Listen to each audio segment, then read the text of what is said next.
अस्सलामुअलैकुम viewers, welcome back to my channel. तो viewers, पहली वीडियो में हमने अरिथमेटिक मीन देख लिया था कि अरिथमेटिक मीन के तीन जो मेथड्स हैं वो हम अप्लाई करके कैसे अपना अरिथमेटिक मीन फाइंड आउट कर सकते हैं। फिर हमने कंबाइंड मीन देखा, हमने वेटेड अरिथमेटिक मीन देखा, ठीक है, हमने कुछ मीन की प्रॉपर्टीज़ देखी। अब हम थोड़े से क्वेश्चंस देख लेते हैं कि किस तरह के क्वेश्चंस हमारे पास होंगे तो हम ये अपना सॉल्व करेंगे। तो सपोज कि फर्स्ट क्वेश्चन हमारे पास है कुछ इस तरह से कि arithmetic mean of 20 value is 25, ठीक है। हमने देखा था कि हम करेक्टेड मीन कैसे फाइंड आउट करें, उसका कुछ इस तरह का ही क्वेश्चन था, ठीक है। तो arithmetic mean of 20 value is 25, by adding 3 more values the mean become 28। वो कह रहे हैं कि जो 20 वैल्यूज का अरिथमेटिक मीन है, ठीक है, वो 25 है। अगर हम 3 और वैल्यूज को ऐड करते हैं तो मीन क्या हो बन जाता है, मीन बिकम 28। तो फाइंड द 3 वैल्यूज, अब वो 3 वैल्यूज फाइंड आउट करनी है हमने। अगर इस तरह से हमारे पास कोई क्वेश्चन आ जाता है, हम उसको किस तरह सॉल्व आउट करेंगे। If the ratio between these value is 1:2:3, ठीक है। हम पहले अपनी स्टेटमेंट को जरा रीड कर लेते हैं कि आखिर है क्या। वो कह रहे हैं arithmetic mean of 20 value n = 20 और उसका x बार क्या है 25, ठीक है। हमें पता है कि x बार का फॉर्मूला क्या होता है, समेशन x/n, ठीक है। तो हम ये वैल्यू इसमें पुट करके समेशन x की वैल्यू फाइंड आउट कर सकते हैं इजीली, जैसे हमने करेक्टेड मीन में की थी। तो हमने अभी वही चीज़ इसमें की, ठीक है। 25 = समेशन xi/20। समेशन x क्या निकला, इट्स 500, ठीक है। तो समेशन x की क्या वैल्यू आई आपके पास 500। अब आगे क्या स्टेटमेंट थी कि बाय एडिंग 3 मोर वैल्यूज, ठीक है। वो कह रहे हैं कि 3 और वैल्यू ऐड करने पे हमारे पास जो हमारा मीन बना वो बना 28, यानी कि n में 3 वैल्यू को ऐड करेंगे, 20 + 3 = 23। तो मीन क्या बना, x बार = 28। तो इससे भी हम अपना summation x easily find out कर सकते हैं। हमने फॉर्मूले में वैल्यूज डाली और अपना समेशन x निकाल दिया। पहला वाला हमारे पास क्या आया 500 एंड सेकेंड वाला हमारे पास आया समेशन x 644, ठीक है। अब हम क्या करेंगे, हमने वो 3 वैल्यूज़ निकालनी हैं, ठीक है। वो 3 वैल्यूज़ निकालनी हैं जो कि उसमें ऐड की गई हैं हमारे सैम्पल में। तो हमारे पास मीन 28 बना है। उसके लिए हम क्या करेंगे कि जो हमारा अभी बाद का आया है 3 वैल्यू ऐड करने के बाद जो हमारा समेशन x बना है 644, उसमें से 500 माइनस करवाया, ठीक है। यानी 144 उन वैल्यूज़ का सम है। वो जो 3 वैल्यूज़ हैं वो उनको अगर हम ऐड अप करें तो वो 144 आता है, ठीक है। अब वो कह रहे हैं कि रेशियो क्या था उन वैल्यूज़ का, 1:2:3। अब इस रेशियो के थ्रू हम वो वैल्यूज़ फाइंड आउट कर लेंगे, ठीक है। सम ऑफ रेशियो, रेशियो को कैसे सॉल्व आउट करते हैं, सम ऑफ रेशियो पहले करते हैं, ठीक है। 1 + 2 + 3 = 6। अब इस रेशियो को लेके हम अपना देख लेते हैं कि हम कैसे वैल्यू ए, पहली, दूसरी और तीसरी वैल्यू को फाइंड आउट करेंगे, ठीक है। तो हम क्या करेंगे, ये जो 144 आया यानी समेशन xb - समेशन xa करके जो वैल्यू आई है, ठीक है, उसके साथ पहले 1/6 को मल्टीप्लाई कराएंगे। तो क्या आया 1/6 × 144 = 24, ठीक है। तो पहली वैल्यू क्या आ गई 24 जो हमने फाइंड आउट करनी थी। उसके बाद 2/6 करेंगे, ठीक है, हर वैल्यू के साथ डिवाइड/6 कर देंगे। 2/6 × 144 = 48, ये क्या हो गया हमारा x2 आ गया। इसी तरह 3/6 × 144 क्या आ गया 72, ये हमारा क्या आ गया x3 आ गया। यानी ये 3 वैल्यूज़ थी जिनको ऐड अप करने से हमारा जो x बार आया वो क्या आया 28। यानी हमने फाइंड आउट कर ली अपनी वो तीनों वैल्यूज़ जो कि हमें फाइंड आउट करने के लिए कही गई थी। तो अगर इस तरह का कोई भी आपके पास क्वेश्चन आ जाता है जिसमें आपने वैल्यूज़ फाइंड आउट करनी होती हैं by looking at the ratios, तो आप इजीली अपना कोई भी क्वेश्चन सॉल्व आउट कर सकते हैं, ठीक है। अब एक और क्वेश्चन आपका जिसमें आपने weighted arithmetic mean find out करना था, वो किस तरह से आपको गिवन होगा, ठीक है। जैसे ये क्वेश्चन है कि an examination was held to decide about the award of a scholarship in an institution, ठीक है। एक एग्जामिनेशन हेल्ड किया गया है about the award of scholarship, ठीक है। the weights of various subjects were different weights दिए हुए हर सब्जेक्ट के लिए। marks obtained by 4 candidates out of 100 in each subject are, अब हर बच्चे के नंबर दिए हुए हैं, ठीक है। A, B, C and D candidate है, कितने कैंडिडेट हैं 4 कैंडिडेट हैं, A, B, C and D। और उनसे कौन कौन सा टेस्ट लिया गया है, statistics, mathematics, economics and English, ठीक है। और इनके वेट्स भी उनको साथ दिए हैं कि 4, 3, 1 एंड 2। अब हर बच्चे के जो हैं वो इन सब्जेक्ट्स के मार्क्स भी साथ गिवन है। वो कह रहे हैं if the candidate getting the highest average score is to be awarded the scholarship, what should get it. ठीक है, हु शुड गेट इट, इनमें से कौन सा बच्चा है जो स्कॉलरशिप अवॉर्डी होगा, जिसने सबसे ज़्यादा मार्क्स लिए उसको स्कॉलरशिप मिलेगी ऑब्वियसली। तो हम पहले अपना कैलकुलेट करके देख लेते हैं कि आखिर कैलकुलेट करके ये कैसे निकलेगा। तो कैलकुलेशन में हमने क्या किया कि candidate A B C and D को हमने क्या दिया x1 x2 x3 and x4। ठीक है, अब सिंपली हमारे पास वेट्स भी गिवन है, w गिवन है, x1 x2 x3 x4 given है। तो हमारे पास वेटेड अरिथमेटिक मीन का फॉर्मूला आखिर होता क्या था, हमारे पास वेटेड अरिथमेटिक मीन यानी x बार w का फॉर्मूला होता था summation x into W divided by summation w। ठीक है, वेट्स के साथ हम अपने x को मल्टीप्लाई करवाते थे, तो हम हर x को w के साथ मल्टीप्लाई करेंगे। पहले x1 multiply by w, then x2 multiply by w, then x3 multiply by w and x4 multiply by w। हर एक रो को उसके साथ मल्टीप्लाई कराते जाएंगे, फिर summation x1w, x2w, x3w and x4w को फाइंड आउट करेंगे कि वो क्या आता है। ठीक है, अब देखें पहला वाला 4 into 70, 4 into 70 is 280, 3 into 90 is 270, 1 into 50 is 50 and 2 into 60 is 120। इसी तरह 4 into 80 and 4 into 85, 4 into 80 को यहाँ लिखा, 4 into 85 को यहाँ लिखा एंड 4 into 92 को यहाँ लिखा। इसी तरह हमने सारे सॉल्व कर लिए। ठीक है, अब हमारे पास वेटेड अरिथमेटिक मीन का क्या फॉर्मूला था, summation xi into W by summation w भी हमने फाइंड आउट कर लिया। अब हर एक का सेपरेटली वेटेड अरिथमेटिक मीन निकलेगा। ठीक है, इसका भी यानी हमारे पास 4 टोटल वेटेड अरिथमेटिक मीन यहाँ पे फाइंड आउट हो जाएंगे। अब हम सीक्वेंस वाइज जो है वो लेके चलेंगे और सारे अपने अरिथमेटिक मीन्स फाइंड आउट कर लेंगे, वेटेड अरिथमेटिक मीन। तो सबसे पहले हम x1w का x1 वाला कर लेते हैं। ठीक है, तो x बार w1 हम अगर देखें फॉर कैंडिडेट ए, ठीक है, तो x bar w is equal to 720/10। जो x1w का जो सम था वो था 720 और जो समेशन w था वो था 10, तो 720/10 इज इक्वल टू 72। इसी तरह b का भी हमने फाइंड आउट किया और b का क्या निकला हमारे पास 69.5। इसी तरह x बार फॉर c हमने फाइंड आउट किया, वो क्या निकला 74 and x bar for d हमने फाइंड आउट किया तो वो क्या निकला 65.8। अब चारों को हम कंपेयर कर लेंगे। ठीक है, जब हमने चारों को कंपेयर किया, कैंडिडेट ए का जो वेटेड अरिथमेटिक मीन था वो 72 था, बी का 69.5 था, सी का 74 था एंड डी का 65.8 था। तो यहाँ पे अगर आप और से देखो तो जो कैंडिडेट सी है उसका हाईएस्ट वेटेड अरिथमेटिक मीन आया। सबसे ज़्यादा हाईएस्ट स्कोर किसका है, कैंडिडेट सी का, यानी candidate C will get the scholarship. So simply हमने क्या किया कि हर एक के लिए अलग से weighted arithmetic mean find out किया और एट द एंड हमने उसको कंपेयर कर लिया एक दूसरे के साथ। तो जो सबसे बड़ा वेटेड अरिथमेटिक मीन था उसको हमने कह दिया कि वो क्या है हमारे पास, वो ही सबसे बड़ा है and he will get the scholarship. अब हम अपना नेक्स्ट टॉपिक देख लेते हैं। तो टाइप्स ऑफ एवरेजेस में हमारे पास सबसे पहले अरिथमेटिक मीन था। हमने अरिथमेटिक मीन फाइंड आउट कर लिया, हमने देख लिया कि अरिथमेटिक मीन कैसे फाइंड आउट होगा। अब हमारे पास जो सेकंड है टाइप्स ऑफ एवरेजेस में वो है ज्योमेट्रिक मीन। ठीक है, geometric mean is defined as follows. Geometric mean को कैसे डिफाइन करते हैं कि g is equals to under root of x1 into x2 into x3 up to so on xn, where power of देखिए under root के ऊपर क्या है, इसकी पावर है n, यानी इसको हम फर्दर ऐसे भी लिख सकते हैं कि x1 x2 x3 up to so on xn into power क्या है 1/n। ठीक है, यानी यहाँ एडिशन नहीं होगी, यहाँ क्या हो रही है मल्टीप्लिकेशन, हर x की वैल्यू मल्टीप्लाई हो रही है एंड देन आखिर में क्या हो रहा है उसकी पावर हम ले रहे हैं 1/n। तो this method is called definition method और the calculation of geometric mean by definition method. This is called definition method. अगर आपको कोई कहता है कि आपने geometric mean through definition method find out करना है तो ये है फॉर्मूला आपका थ्रू डेफिनेशन मेथड। ठीक है, when we have larger value, जब हमारे पास बहुत बड़ी वैल्यूज होती हैं तो हमारे पास बहुत मुश्किल हो जाता है इसको कैलकुलेट करना बाय डेफिनेशन मेथड। तो फिर हम कौन सा मेथड अप्लाई करते हैं, another method which is called logarithm method. ठीक है, जब वैल्यूज बहुत बड़ी हों तो ये कैलकुलेट करना बहुत मुश्किल हो जाता है, उसके लिए हमने क्या एक और जनरलाइज फॉर्म निकाली, वो है लॉगरिथम मेथड। लॉगरिथम मेथड भी हमारे पास ज्योमेट्रिक मीन ही कहलाएगा। ज्योमेट्रिक मीन के एक मेथड था definition method and second method is logarithm method when values are very large.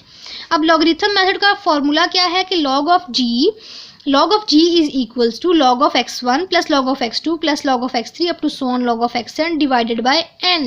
ठीक है। और ये किसके इक्वल होगा, summation log of x1 by n, यानी x की जो जो वैल्यूज़ होगी उनको हमने पहले लॉग लेना है एंड देन उस लॉग को ऐड कर लेना है, तो हमारे पास समेशन लॉग ऑफ x आ जाएगा एंड देन उसको इसको जो है वो n के ऊपर डिवाइड कर देना है। n हमारे पास क्या होता है, n हमारे पास होता है टोटल नंबर ऑफ ऑब्जर्वेशंस, ठीक है। अब इसको भी जो है वो ग्रुप डाटा और अनग्रुप डाटा के लिए फॉर्मूला अलग से होता है, ठीक है। अगर आपको फ्रीक्वेंसीज भी गिवन है तो फॉर्मूला होगा summation f log x i divided by summation f, यानी जहाँ जहाँ पे आपने log ऑफ x i निकाला, आपने log ऑफ x लिया, फिर उसको सेकंड कॉलम बनाया आपने f ऑफ log x, और जो भी log की x की वैल्यू आई थी उनको f के साथ मल्टीप्लाई करा दिया। हम ये आगे देखते हैं कि इन मेथड के साथ ही कैसे सॉल्व होंगे क्वेश्चन। तो क्वेश्चन नंबर 1 जो सबसे पहले है वो है आपका डेफिनेशन मेथड, ठीक है। हमने बाय डेफिनेशन मेथड इसको सॉल्व आउट करना है कि calculate the geometric mean by using definition method. आपने देखा कि वैल्यूज़ इतनी बड़ी नहीं है, 2, 4, 8 ये स्मॉल वैल्यूज़ ही हैं, तो इसको हम बाय डेफिनेशन मेथड आराम से सॉल्व कर लेंगे। तो हमने कैसे सॉल्व किया, देखिए हमने कहा कि हमारे पास ज्योमेट्रिक मीन का फॉर्मूला होता है अंडर रूट की power n into x1 x2 up to so on xn, यानी 3 वैल्यूज़ हैं तो x1 x2 एंड x3। हमने फॉर्मूले को दूसरी फॉर्म दे दी कि x1 into x2 into x3 की पावर 1/n, ठीक है। x1 की वैल्यू थी 2, x2 की वैल्यू थी 4 एंड x3 की वैल्यू थी 8।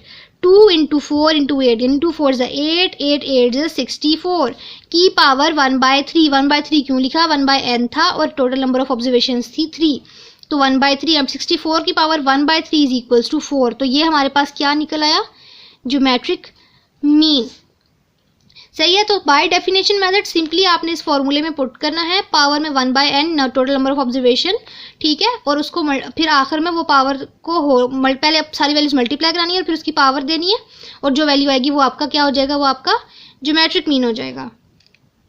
देन एक और क्वेश्चन आपका आ जाता है कि अगर आपको पॉइंट्स में वैल्यू गिवन है तो भी आपने सेम मेथड फॉलो करना है। आपको ये 0.5, 1.0, 2.7, 3.48 एंड 4.71 ये 5 वैल्यूज गिवन है। अब ठीक है, आपने सिंपली वही काम करना है, फॉर्मूला लिखना है, आपको n स्पेसिफाई करने के 5 है, हर वैल्यू एक दूसरे से मल्टीप्लाई होगी एंड उसकी पावर क्या हो जाएगी 1/5, और जो आपका आंसर है वो है A1.8577, जिसको हम 1.86 भी लिख सकते हैं। सो बाय डेफिनेशन मेथड सिंपल ये इस तरह से सॉल्व होगा।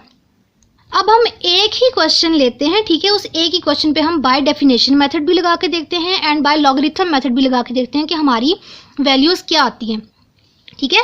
अभी हमारे पास पार्ट 1 में जो है वो है 3, 5, 6, 6, 7, 10, 12, ठीक है, इसका ज्योमेट्रिक मीन निकालना है। एंड पार्ट 2 में 7.96, 13.82, 22.95 एंड 35.34।